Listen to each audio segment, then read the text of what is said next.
Hi, good morning. Today we will be talking about the theory of economic growth given by TR Malthus.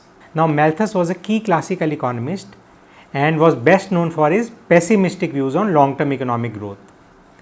He studied population growth of various countries of Europe in the 18th century and foresaw a gloomy future of mankind unless, he said, the population growth was strictly controlled.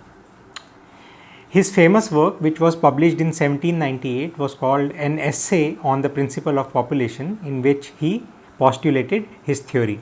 In his essay, he argued that in the long run, population tends to outpace food production, leading to poverty, famine, starvation, and hence stagnation of economy. Now let's see the key points listed by Malthus in his theory.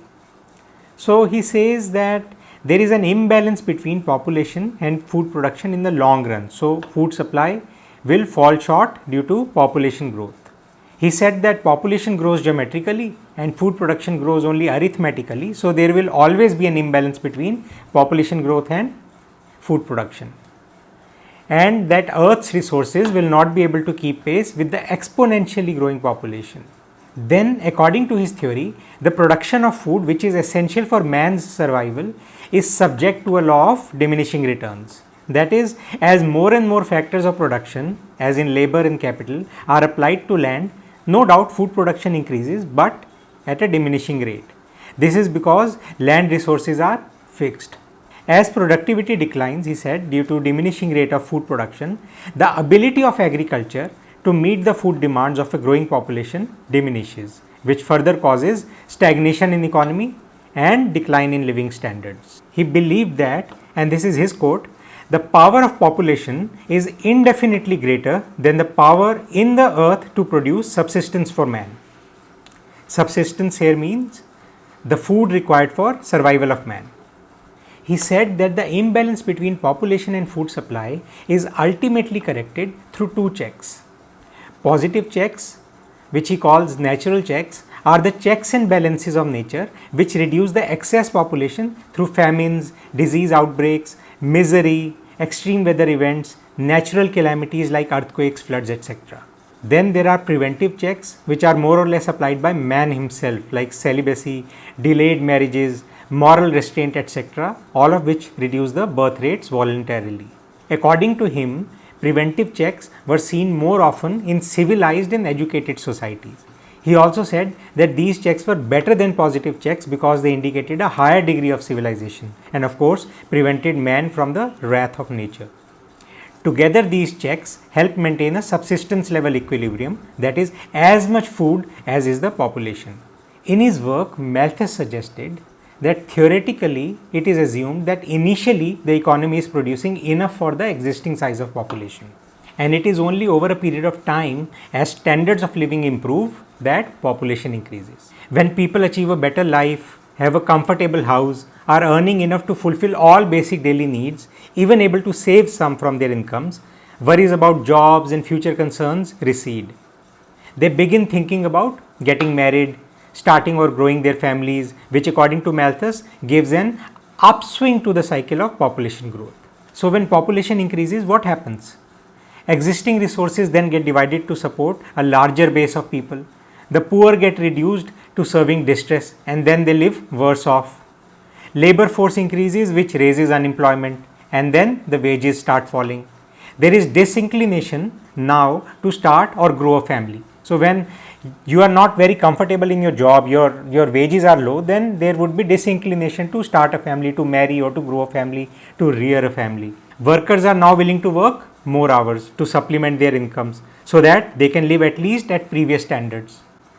Meanwhile, taking advantage of cheap and easily available labor and their necessities of working extra hours, the cultivators and landlords start employing more labor upon their land to increase tillage, soil turning, manuring, and eventually cultivability to grow more food till it comes back in proportion to the population of that period. The cycle of economic growth starts again, incomes begin to rise, workers again begin to achieve improved standards of living, growth of population begins again, and the cycle is repeated. He inferred that any increase in real wages encourages population growth. Malthusian inferences on population and wages influenced later economists such as David Ricardo, whose theory we'll study next, who formalized the concept of iron law of wages. That is, why real wages tend to hover around subsistence levels so as to prevent long-term improvements in living standards. In one of his later works, Principles of Political Economy, published in 1820, Malthus argued that excessive savings can lead to gluts, which is overproduction. How does that happen? If everyone saves too much and spends too little, the aggregate demand falls short and a demand deficiency is created in economy, leading to unsold goods, falling profits and rising unemployment. Malthus also believed that economic growth was limited by natural resource constraints and population pressures. We have already talked about population pressures, but then he links it with natural resource constraints. Like Adam Smith, he also believed that in the long run, economy ends in stagnation or subsistence level equilibrium unless population growth is curbed. Now let's come to the criticisms of Malthusian theory. He has been criticized on various grounds. First and foremost, there is no example in history of countries where population has grown in geometric progressions. So he was way off the mark, or let's say way too pessimistic to proclaim that population grows in geometric progressions while food production grows in arithmetic progressions. Then he ignores scientific discoveries and the role of innovation and technology in increasing food productivity. He ignores roles of policies, governance and trade in mitigating resource scarcity. He underestimated how land reforms, agricultural subsidies, welfare programs can increase food production and reduce poverty. We all know about the Green Revolution, which was policy driven. Then he assumed diminishing returns in food production, but investment in R&D and high-yield seeds, irrigation systems and other government initiatives significantly improve agricultural productivity, as we have seen in our lifetime already. In his theory, he compares population with food production and not total production. Then he rigidly assumes that population always outgrows food supply. In many countries, education and rising income levels have actually slowed down population growth.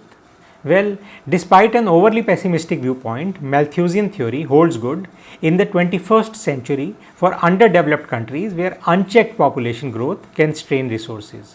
His ideas are also useful in discussions on environmental sustainability, climate change and resource limits, overpopulation in developing countries. This is all about Malthusian theory of economic growth and development. We'll see you in the next video on David Ricardo's theory. Thank you.